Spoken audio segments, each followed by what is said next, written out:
পদ্মভূষণ যতীন গোস্বামীক বিশেষ সম্বৰ্ধনা নৃত্যাচাৰ্য যতীন গোস্বামীক বিশেষ সম্বৰ্ধনা জ্ঞাপন কৰে সত্ৰীয় সংগীত শিক্ষক সমাজ অসমে গুৱাহাটী প্ৰেছ ক্লাবত অনুষ্ঠিত হোৱা এক গাম্ভীৰ্যপূৰ্ণ অনুষ্ঠানত বিশেষভাৱে সম্বৰ্ধনা জনোৱা হয় পদ্মভূষণ বঁটাপ্ৰাপক নৃত্যাচাৰ্য যতীন গোস্বামী সত্ৰীয় সংস্কৃতিৰ প্ৰতি আগবঢ়োৱা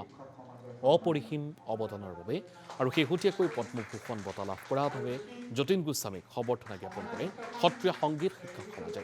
বঁটা প্ৰদান অনুষ্ঠানত উপস্থিত থাকে কেইবাগৰাকীও বিশিষ্ট ব্যক্তি উল্লেখযোগ্য যে যতীন গোস্বামী সত্ৰীয় সংগীত শিক্ষক সমাজৰ সন্মানীয় সভাপতি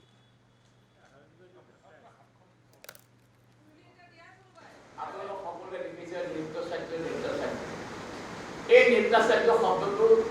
উপাধিটো মোক দিছিলে শংকৰী সংগীত বিদ্যালয় অসম কিন্তু গুৱাহাটীত এই শব্দটো মোৰ নামৰ এটা প্ৰথম প্ৰয়োগ কৰিছিল কোনে জানেনে মোৰ অতি মৰমৰ জ্যেষ্ঠ নৃত্যশিল্পী সাৰথী শইকীয়াই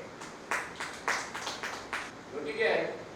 এই সকলোকে মই মোৰ আন্তৰিক কৃতজ্ঞতা জনাইছোঁ শ্ৰীযুত নৃত্যাচাৰ্য যতীন গোস্বামীদেৱ তেখেতে এইবাৰ পদ্মভূষণ পাইছে